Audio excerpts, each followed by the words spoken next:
त्यामुळे जागृतीची साधना, सतीची साधना हा जाणीवांचा अभ्यास आहे. संपूर्ण शरीरातील जाणीवा, टॉप टू बॉटम. डोक्यापासून, डोक्याच्या वरच्या भागापासून ते तळपायापर्यंत, बोटांच्या टोकांपर्यंत जे जे काही जाणवतं ते सगळं, तो सगळा सतीचा अभ्यास आहे.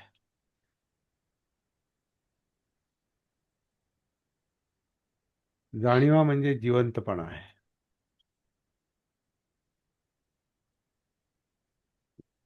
जिवंत आहोत हे जाणवतं. मृत अवस्थेत जाणीव संपली.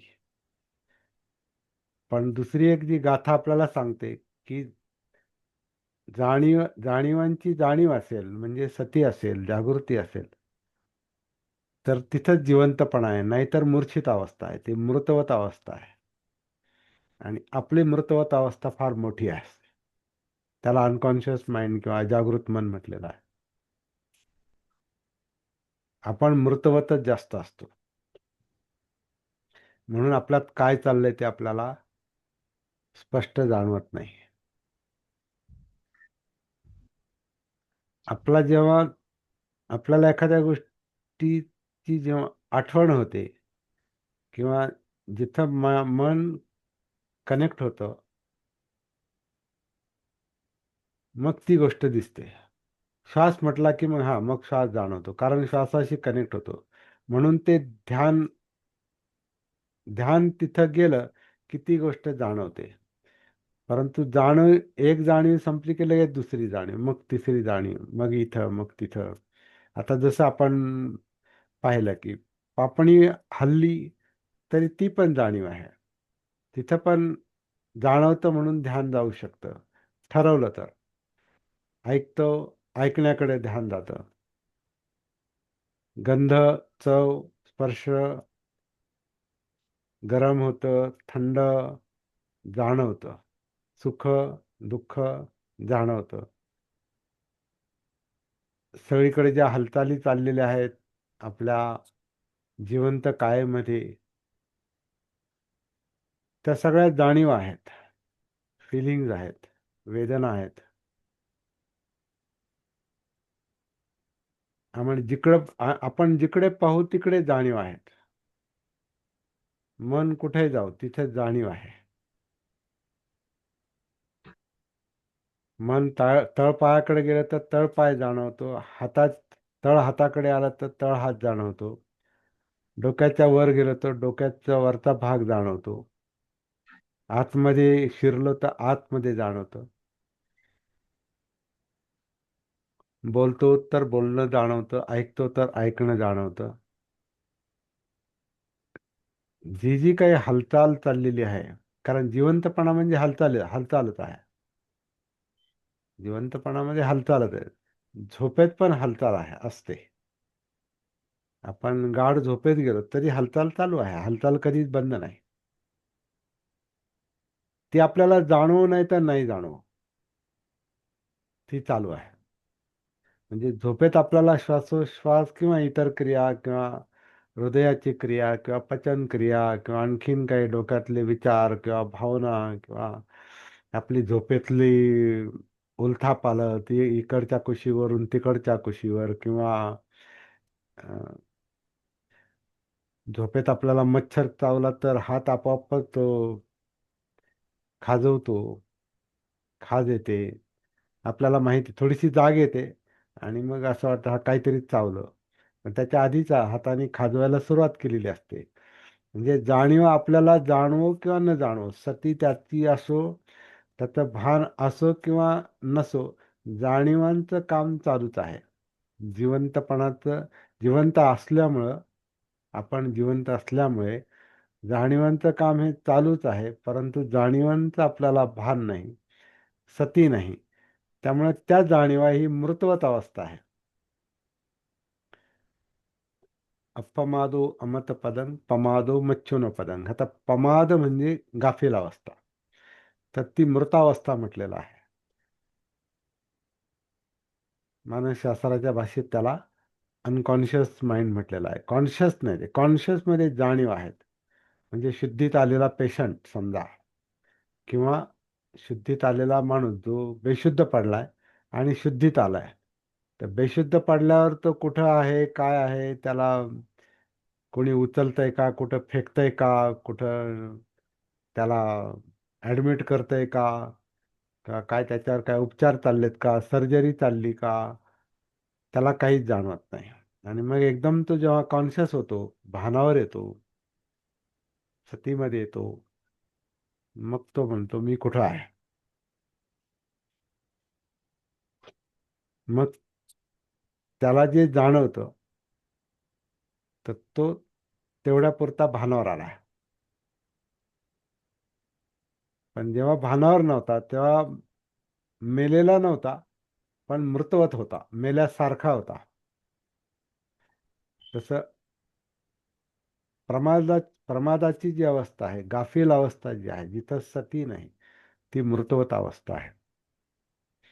आणि अशी मृतवत अवस्था आपल्यामध्ये खूप मोठ्या प्रमाणात असते. ज्याला आपण सोप्या भाषेत म्हणतो, काही आठवत नाही, किंवा काही कळत नाही, किंवा काही माहिती नाही. जाणवते पण माहिती नाही काय, ते कळत नाही. दुखणं जरी असलं, नेमकं काय दुखतं ते नाही कळत. है ना, डॉक्टरकडे आपण गेलो, तर डॉक्टर म्हणतो हा आपलं समजा पोट दुखत असेल, तर कुठं दुखतं, आपण म्हणतो पोटात दुखतं. पण पोटात कुठं दुखतं, तर मग डॉक्टर ते जागजागी दाबतो, तो प्रेशर देतो असा, इथं दुखतं का, इथं दुखतं का, इथं दुखतं का.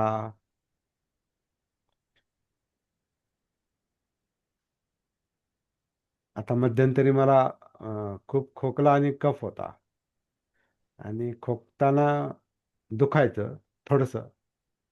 आणि डॉक्टर म्हटले कुठं दुखतं. म्हटलं अमुक एक ठिकाणी दुखल्यासारखं वाटतंय, पण नेमकं नाही सांगतायत कुठं दुखतंय, पण दुखतंय. मग ते स्टेथोस्कोपनं ते पाहणार. मग त्यांच्या काही ज्या तपासण्या असतील, तर त्यांना ते त्या स्टेथोस्कोपच्या याच्यामुळे जे काही जाणवत असेल, ते आता आपल्याला त्याचा अभ्यास नाही, ज्यांना अभ्यास असेल त्यांनी सांगावं. नर्सिंग फील्डमध्ये किंवा असं जे डॉक्टरचं चेकअप जे असतं स्टेथोस्कोपनं, ते नेमकं काय पाहतात आपल्याला, ते त्यांचं ज्ञान आहे, अभ्यास आहे त्याचा. पण त्यांना ते मग आपल्यातले फॉल्ट त्यांना जाणवतात, पण आपल्याला नाही जाणवत. आपल्यात असून आपल्याला जाणवत नाही.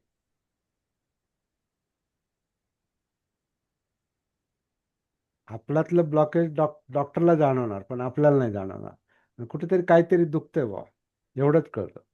पण कशामुळे दुखतं, तर तिथं आपलं कनेक्शन नसल्यामुळं, त्याचं भान नसल्यामुळं, सती नसल्यामुळं आपल्याला स्पष्टपणे जाणवत नाही.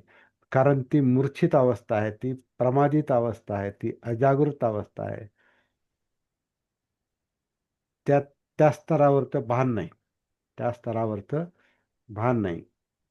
तर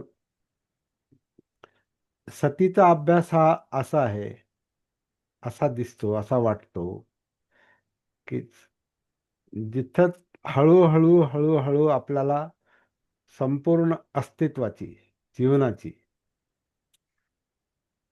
जगण्याची सगळ्या जाणीवांची जाणीव झाली पाहिजे, म्हणजे सती झाली पाहिजे. इथपर्यंत आपली अवस्था पोहोचली पाहिजे, आणि त्याला सम्यक संबद्ध म्हणजे संपूर्ण जागृत. म्हणजे जीवन सगळंच सगळं जाणवतंय स्पष्ट. आणि ती जाणीवांची ती सतीची जी प्रॅक्टिस आहे, जागृतीची जी प्रॅक्टिस आहे, ती त्यांची 35व्या वर्षी पूर्ण झाली. म्हणजे सगळं समजलं, म्हणजे दुःख समजलं, कारण मुख्य दुःखच आहे. सुख आहे, पण सुखाच्या मागे दुःख आहे, ते दुःखच आहे, दुःख सत्य आहे, आर्य सत्य. ते उतरल्यावर त्यांना जे सत्य, दुःख सत्य जाणवलं, कारणही तिथंच जाणवलं, कारण जागृती आहे. कारण जागृती आले की कारण पण दिसणार. जागृती आले का मग ते निवारण होताना, त्याचा विलय होताना, दुःख मावळताना, दुःख मुक्ती मिळताना तेही जाणवतं. आणि पूर्ण दुःख मुक्ती मिळाली तेही जाणवलं. आणि ते कशा पद्धतीनं होतं, कोणत्या मार्गानं होतं, कोणत्या उपायानं होतं, कशामुळे ही दुःखमुक्ती मिळते हेही जाणवलं. म्हणून ती संपूर्ण जागृती.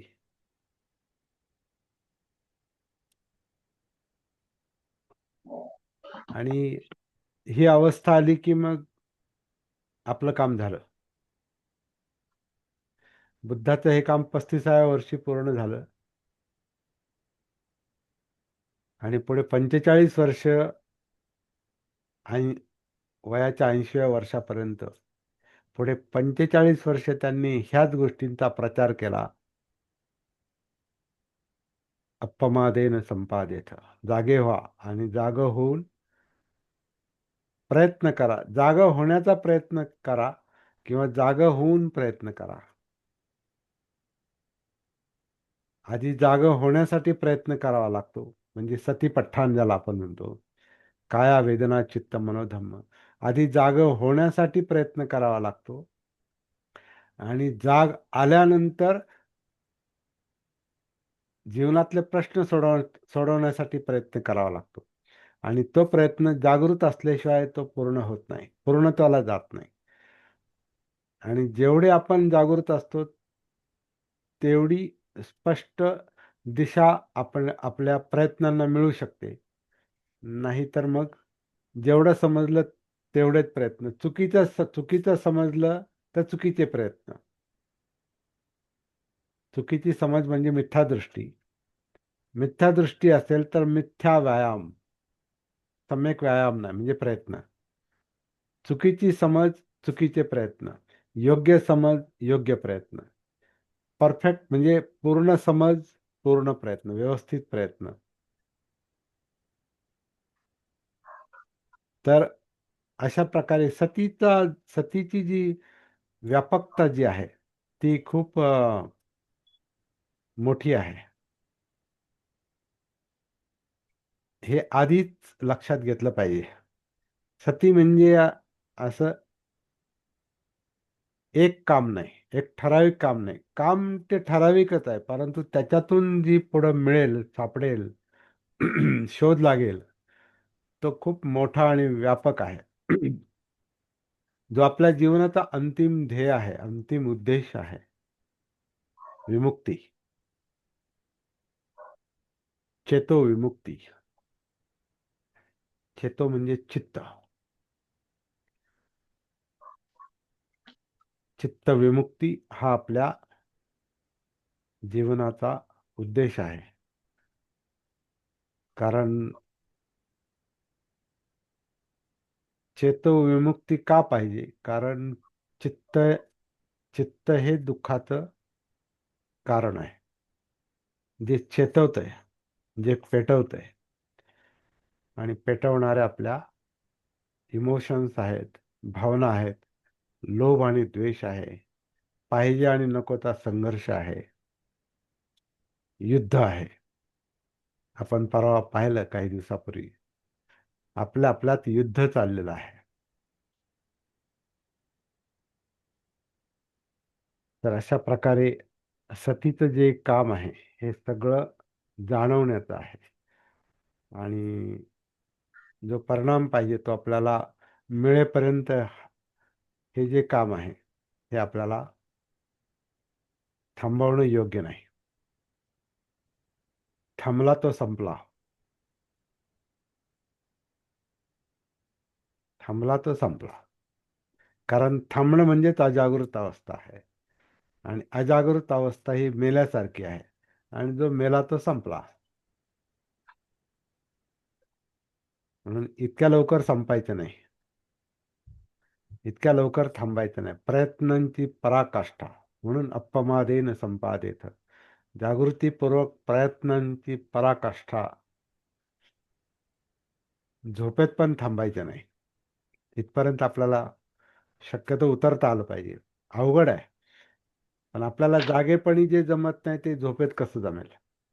म्हणून किमान जोपर्यंत डोळे उघडे आहेत, आपण चालतो फिरतो, त्यातला जास्तीत जास्त काळ सतीमध्ये आपल्याला गेला पाहिजे.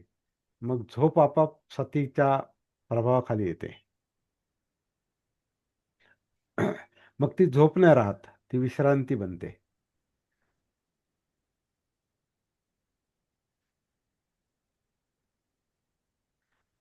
आपण मूर्तवत होण्यासाठी झोपायचं की विश्रांतीसाठी झोपायचं, असा एक प्रश्न म्हणजे मला पण निर्माण होतो की किती वेळ झोपायचं. विश्रांती पाहिजे. कारण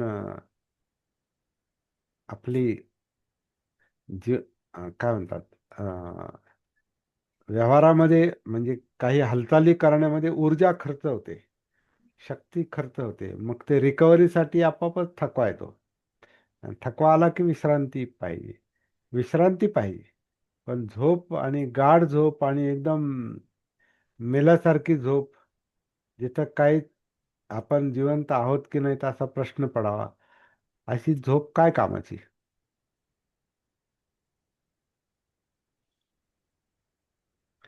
पण आपण जागे असताना झोपेत असतो बऱ्याचदा. अनकॉन्शियस माइंड सती नसणं म्हणजे जागे असताना पण आपण झोपेतच असतो. आणि म्हणून आपल्याला आपल्यात काय चाललंय ते नीट जाणवत नाही, स्पष्ट जाणवत नाही.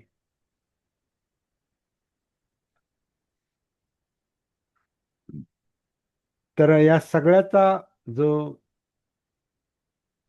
एक सार निघतो की हे जीवन जे आहे ना, असं असं जीवन, जागृत जीवन हे श्रेष्ठ जीवन आहे. हे उच्च दर्जाचं जीवन आहे.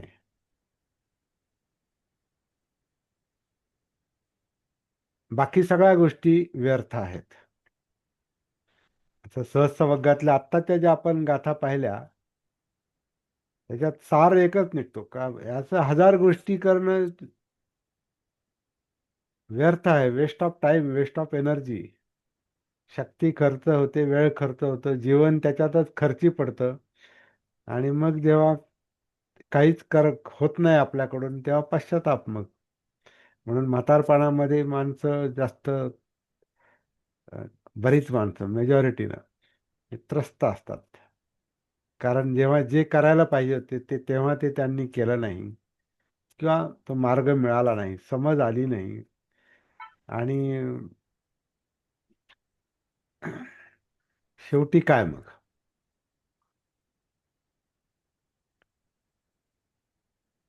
बुद्धांचं जे म्हणणं आहे, वेळेवर सुरुवात करा. आणि वेळेवर कधी? आत्ता, या क्षणी. वेळ वेळ वेळ येण्याची वाट पाहायची काय आवश्यकता? आत्ता, या क्षणी, या क्षणीचा श्वास, या क्षणीची काया, या क्षणातलं चित्त जाणीवा, थोडा ताण, या क्षणातलं विचार प्रक्रिया, मनोधम्म, या क्षणातलं पाहणं, ऐकणं, बोलणं, गंध, चव, स्पर्श, हालचाल, प्रयत्न,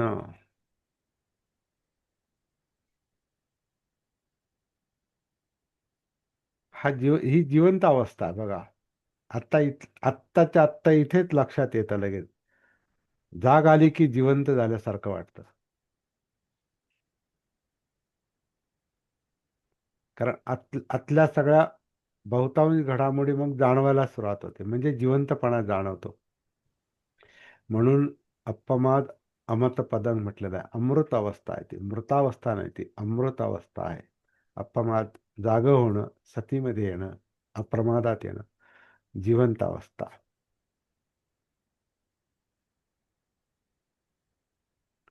तर जिवंत होऊन पहा, म्हणजे जागृत होऊन पहा, तर ती जिवंतपणा जाणवतो. आणि तो वर्तमानातलं काम आहे, आत्ताचं काम आहे. इथंच, इथंच, आत्ताच. आणि आतमध्ये. बाहेर जाणवतं ते, पण आतमध्ये, आतून सुरुवात आहे. कारण आपण आतून बाहेर आलोत.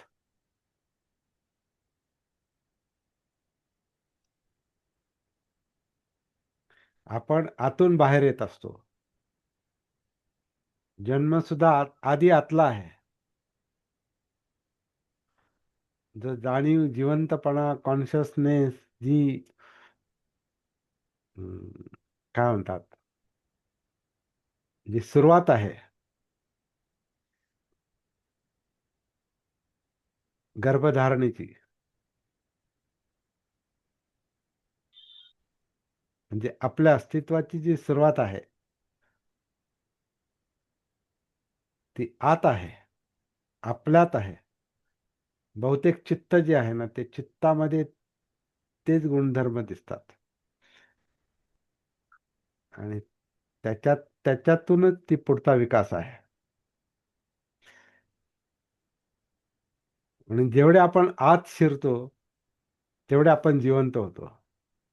आणि जेवढे बाहेर भटकतो तेवढे मूर्तवत असतो. दिसतो जिवंत, फार पळापळ करतो, फार कुठं कुठं जातो, काय काय करतो, उलाढाली करतो, उचापती करतो, सगळं चालतो, बोलतो, खातो, पितो, सगळं करतो.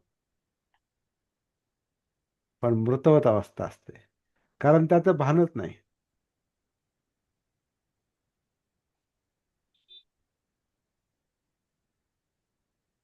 म्हणजे असं कुणी आपल्याला विचारलं काय चाललंय, नाही काय नाही, असंच, काही सांगण्यासारखं नसतंच. कारण तेव्हा कुठं असतो ते नसतंय माहिती. मग आपोआप कुणी प्रश्न विचारल्यावर असे एकदम झापड उडाल्यासारखं म्हणतो, नाही काय नाही, जरा बसलो होतो वाचत. पण वाचताना वाचतोय याचं भान होतं का? कुणीतरी विचारल्यावर काय चाललंय, म्हणजे हा नाही काय नाही, जरा वाचतोय जरा, काय नाही जरा चाललोय इकडे. पण चाललोय त्यावेळेला चालण्याचं भान असतं का? असं जीवन चाललेलं आहे. म्हणून ते आत उतरून आपल्याला अंतर्भान आलं, आंतरिक जीवन समजलं, की मग आपल्याला आत्ता समजतो, म्हणजे आपण काय आहोत हे समजतं. अनात्म पण समजतं नंतर, पण आत्ताच समजतो. आणि मग खऱ्या शोधाला सुरुवात होते. धम्मविचय शोधाला सुरुवात होते. अनालिसिस ऑफ मनोधम्मात, म्हणजे मनोधम्म म्हणजे आतमधलं जे काय आहे. मन म्हणजे सगळंच आलं. मन म्हणजे जिवंतपणाच म्हणा. मन म्हणजे विचार आहेत, मन म्हणजे भावना आहे, मन म्हणजे जाणीव आहे, मन म्हणजे जिवंतपणा आहे. त्याला सांगता येत नाही ते काय आहे, कारण त्याच्यामध्ये खूप काय आहे. त्याच्यामध्ये खूप काय आहे. जसं शरीर म्हणजे काय, तर आपण शरीर फक्त शरीराकर बोट दाखवतो म्हणून तेवढं शरीर नाही. शरीरामध्ये खूप काय काय आहे.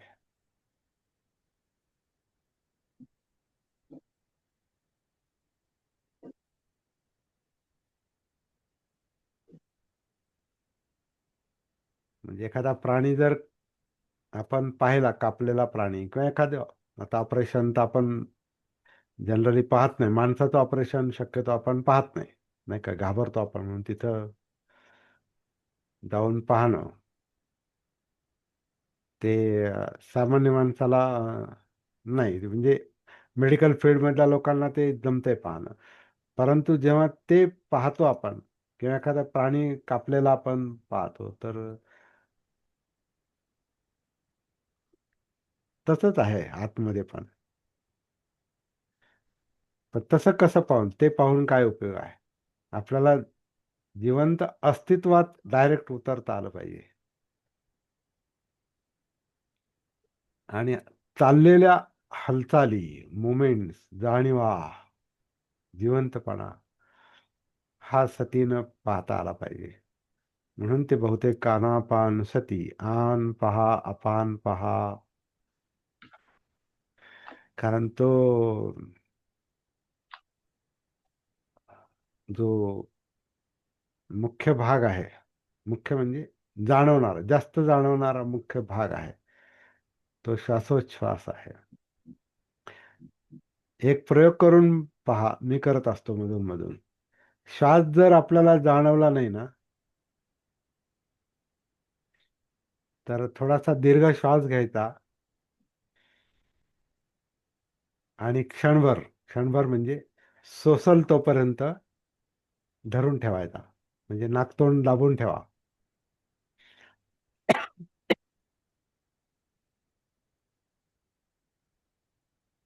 जोपर्यंत आपण गुदमरत नाही तोपर्यंत दाबून ठेवा. नंतर ते सोडावंच लागणार, तो काय प्रश्नच नाही. परंतु त्यावेळेला श्वास आपल्याला जाणवतो, खोलात जातो, अगदी हाडामासातला पण जाणवतो, खालपासून वरपर्यंत जाणवतो. जर श्वास, नैसर्गिक श्वास सहज जाणवत नसेल, तर थोडा त्याला डिस्टर्ब करण्याची आवश्यकता असते. कारण जेव्हा डिस्टर्बन्स येतं ना, मग माणसाला भान येतं. आणि नेहमीच चाललेलं असल्यावर माणूस गाफील असतो. ती अप्रमादाचीच अवस्था आहे, गाफील अवस्था आहे. नेहमीच आहे, काय काय पाहायचंय श्वास. आणि तो जर पाहिला नाही, तर मग जिवंतपणा पण पटकन लक्षात येत नाही. पण फार सावधगिरीनं करायचं म्हणजे, आणि यात अतिरेक करायचा नाही. पहिली गोष्ट अतिरेक नाही. अति झालं मग संपलं. अति नाही, जाणवण्यापुरतं.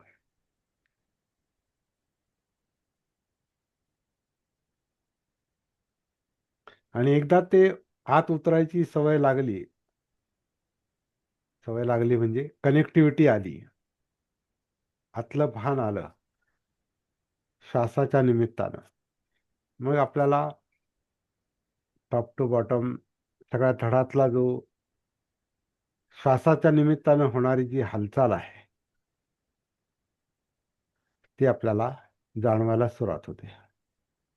आणि मग आपण वर्तमानात येतो, आपण इथे येतो. हेच भान आहे, ही सती आहे, आनापान सती. आता आनापान सती स्वतंत्र नाही. आनापानच्या निमित्तानं लगेच आपण कायाशी कनेक्ट होतो, कारण कायाच आनापान करते. मग आन सती, अपान सती, काया आन सती, काया अपान सती. आणि हे सगळं जे जाणवतं ते जाणीव आहेत, म्हणजे वेदना आहेत, ज्याची आपण मगापासून चर्चा करतोय. जाणीवांमुळेच जाणवतं, हे आन आहे, हा अपान आहे. हे काया आन आहे, हे काया अपान आहे. हा दीर्घ श्वास आहे, हा ऱ्हस्व श्वास आहे. मगाशी मी जे म्हटलो की थोडा दीर्घ श्वास घ्या, थोडा त्याला थांबवून ठेवा, जाणवण्यासाठी, जाणीव येण्यासाठी. तर ते जाणीवच आहे परत. आणि थोडंसं गुदमरलं तर ती पण जाणीवच आहे. तर ही जाणीवा जितक्या स्पष्ट होत जातील, तितका बोध स्पष्ट होत जाईल.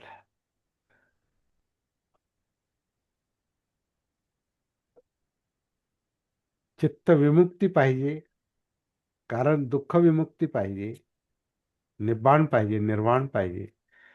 त्यामुळे दुःख जाणवलं पाहिजे, तरच निर्वाण जाणवणार. चित्त जाणवलं पाहिजे, तरच चित्त विमुक्ती जाणवणार, दुःखाचं कारण.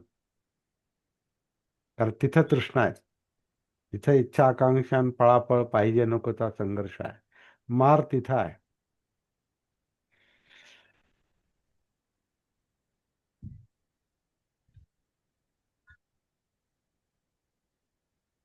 तर मार समजा जाणवत नसेल, तर मग थोडं माराला डिस्टर्ब पण करावं लागतं. मार म्हणजे काय, तो आपल्याला तो सक्रिय करतो, तो पळवतो तो आपल्याला. तसंच आपण थोडस श्वास रोखला की लगेच आपल्याला जगण्याची जी जगण्याची जास्त तीव्र इच्छा निर्माण होते. अरे बापरे, आपल्याला श्वास पाहिजे. पण त्याचं भान असेल तर एक प्रकारे कळतं पण आपल्याला हे असं असतंय. तर सतीच्या अभ्यासाला काही मर्यादा नाही.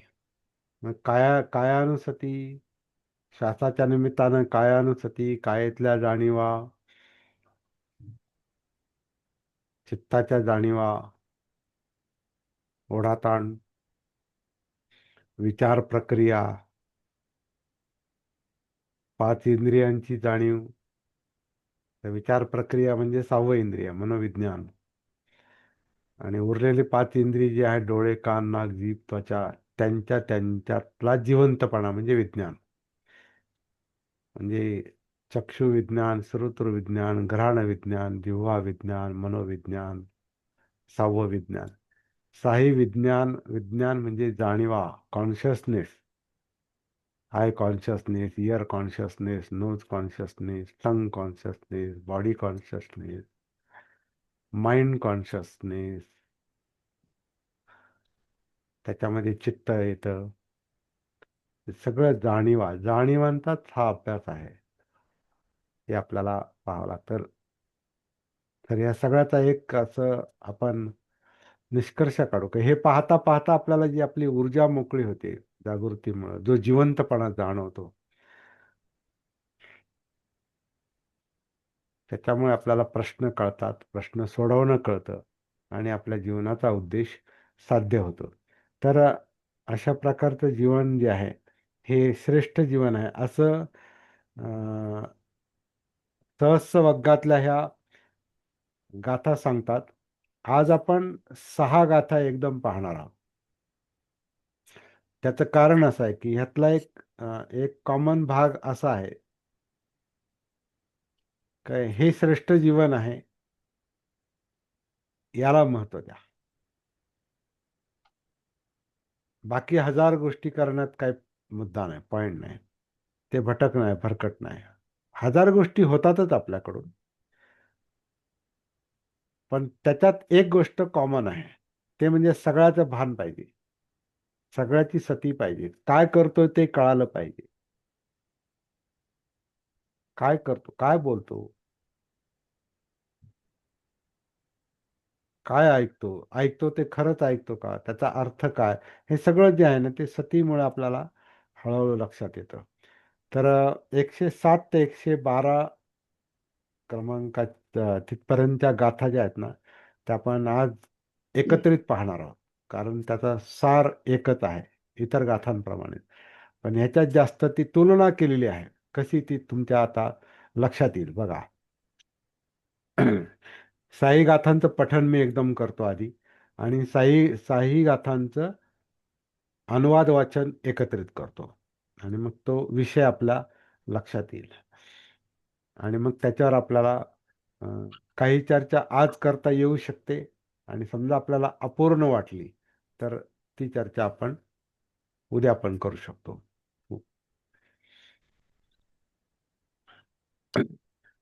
यो च वत्स सतं जंतु अग्निं परिचरे बने एकं च भावितत्तानं मुहूर्तमपि पूजये सा एव पूजना सेयो यं च वत्स सतं हुतं यं किंचि विट्ठं च हुतं च लोके संवत्सरं यजेथ पुण्यपेक्षो सब्बं पितं न चतुर्भागमेति अभिवादना उज्जुगते सिसेयो अभिवादनशीलिस्स नित्यं वद्धापचायिनो चत्तारो धम्मा वर्धन्ति आयुर्वन्नो सुखं बलम् यो च वत्सशतं जीवे दुःशीलो असमाहितो एकाहं जीवितं सेयो शीलवन्तस्य झायिनो यो च वत्सशतं जीवे दुपञ्यो असमाहितो एकाहं जीवितं सेयो पय्यावन्तस्य झायिनो यो च वत्सशतं जीवे कुसितो हीनवीर्यो एकाहं जीवितं सेयो वीर्यमारभतो दृढं. या 6 पाली गाथा आहेत, आणि यांचा एकत्रित अनुवाद मी पटपट वाचतो, आणि त्याचा सार आपल्या ऐकल्यानंतर लक्षात येईल, आणि मग त्याच्यावर आपण एक एक करून चर्चा करू. तर एखाद्या माणसाने 100 वर्षे वनामध्ये अग्निपूजा केली, आणि दुसऱ्या कोणी परिशुद्ध मनाच्या व्यक्तीची मुहूर्तभरही पूजा केली, तर 100 वर्षाच्या हवनापेक्षा ती मुहूर्तभराची पूजा अधिक श्रेष्ठ असते. पुण्य मिळवण्याच्या इच्छेने जरी कुणी वर्षभर यज्ञ आणि हवन केले तरी सुद्धा ते सरळ चित्त व्यक्तींना केलेल्या अभिवादनाच्या एक चतुर्थांशाची पण बरोबरी करीत नाही. सरळ चित्त असलेल्या पुरुषांना केलेले अभिवादन श्रेष्ठ असते. जो अभिवादनशील आहे, जो नेहमी ज्येष्ठ श्रेष्ठ व्यक्तींची सेवा करतो, त्याचे आयुष्य, वर्ण, सुख, बल वाढत राहतात. दुःशील आणि चित्त एकाग्र नसलेल्या व्यक्तीच्या 100 वर्षांच्या आयुष्यापेक्षा सदाचारी आणि ध्यानी व्यक्तीचे 1 दिवसाचे आयुष्य श्रेष्ठ आहे. दुष्प्रज्ञ आणि चित्ताची एकाग्रता नसलेल्या माणसाच्या 100 वर्षांच्या आयुष्यापेक्षा प्रज्ञावान आणि ध्यानी माणसाचे 1 दिवसाचे आयुष्य श्रेष्ठ आहे. आळशी आणि निरुद्योगी माणसाच्या 100 वर्षांच्या जीवनापेक्षा दृढतेने उद्योग करणाऱ्या माणसाचे 1 दिवसाचे आयुष्य श्रेष्ठ असते. अशा प्रकारे 6 गाथा स्पष्ट सांगतात की श्रेष्ठ काय आहे, श्रेष्ठ काय नाही, कशाला महत्त्व दिलं पाहिजे, कशाला महत्त्व द्यायला नको. तर हा तुलनात्मक अभ्यास आहे, तुलना केलेली आहे. तर सरळ सरळ आहे आणि काही गोष्टी आपल्याशी संबंधित पण नसतील. उदाहरणार्थ एखाद्या माणसाने 100 वर्ष वनामध्ये अग्निपूजा केली आणि तर आपण आपण आपला याच्याशी संपर्क नाही, कोणाचा असेल तर मला माहिती नाही, किंवा अग्निपूजा करतो किंवा दुसरा, तर त्याची तुलना कशाशी केली तर दुसऱ्या परिशुद्ध मनाच्या व्यक्तीची अशा प्रकारे मुहूर्तभर म्हणजे थोडा वेळ जरी पूजा केली तर ती 100 वर्षांच्या हवनापेक्षा ती श्रेष्ठ असेल, असं सरळ सरळ म्हटलेलं आहे. ह्याच्यावर अधिक काही विचार करण्यासारखं असेल मला वाटत नाही, म्हणजे गरज वाटत नाही. हा, पालीचा आपण अभ्यास याचा करू शकतो. योच वत्स शतं म्हणजे शतवर्ष, वत्स वर्ष शत, जंतू परिचरे बने. आता सगळ्या शब्दांचा मला वाटतं आपण आधी पण यांचे अर्थ पाहिलेले आहेत, परत त्याच्यात शिरण्याची आवश्यकता नाही.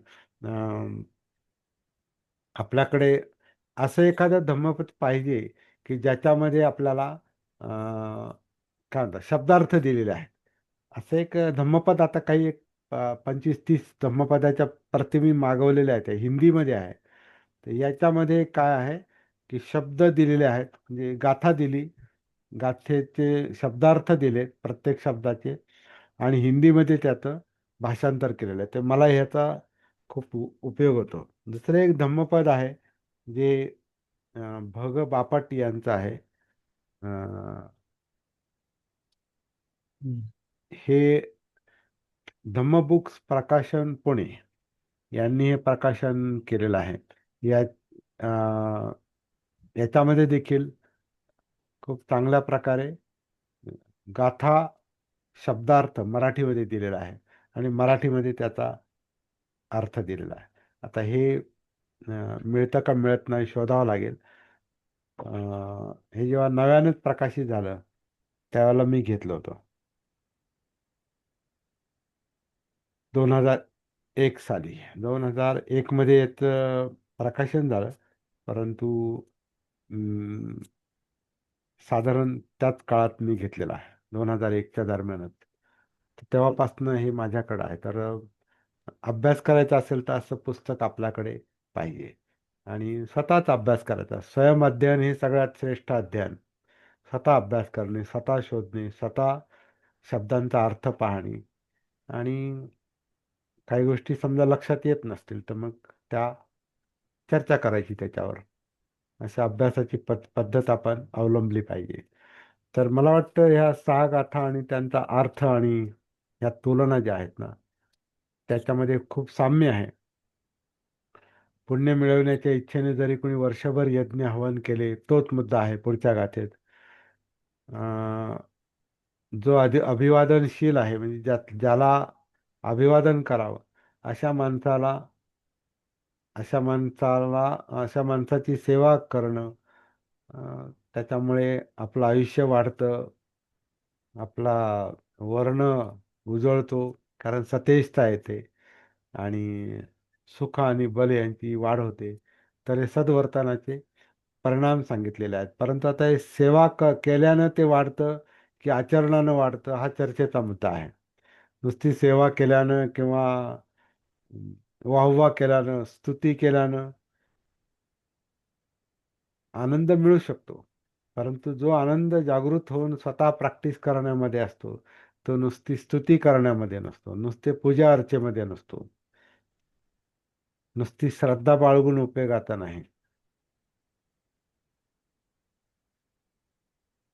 आपली श्रद्धा आपल्या प्रॅक्टिसवर पाहिजे, आपल्या साधनेवर पाहिजे, आपल्या जागृतीवर पाहिजे. तसं दुःशील आणि चित्त एकाग्र नसलेल्या व्यक्तीच्या 100 वर्षांच्या आयुष्यापेक्षा सदाचारी माणसाचं एक दिवसाचं आयुष्य श्रेष्ठ आहे. तुलना केलेली आहे. जो दुष्प्रज्ञ आहे, म्हणजे ज्याच्यामध्ये प्रज्ञा नाही, ज्याच्यामध्ये चित्ताची एकाग्रता नाही, अशा माणसाच्या 100 वर्षाचं आयुष्य काही कामाचं नाही.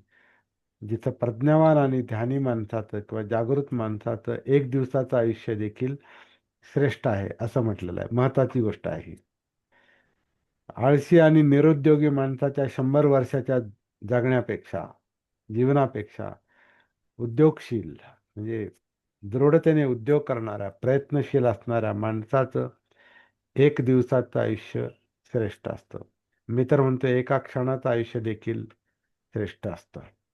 कारण असे आपल्याला थोडंसं खोलात शिरल्यानंतर असं म्हणता येईल, पाहता येईल, अनुभवता येईल. एक पूर्ण आन आणि एक पूर्ण अपान जरी आपल्याला जाणवला, पूर्ण आन आणि पूर्ण अपान, पूर्ण श्वास पूर्ण उच्छ्वास, किंवा पूर्ण काया आन पूर्ण काया अपान, तेवढा वेळ जरी आपली सती त्याच्यावर टिकून राहिली, मग पुढे प्रत्येक श्वासावर, तर ते फार मोठं काम झालं. म्हणून एक क्षणाची जागृती देखील खूप मोठी असते असं जाणवतं. या ठिकाणी मी थांबतो.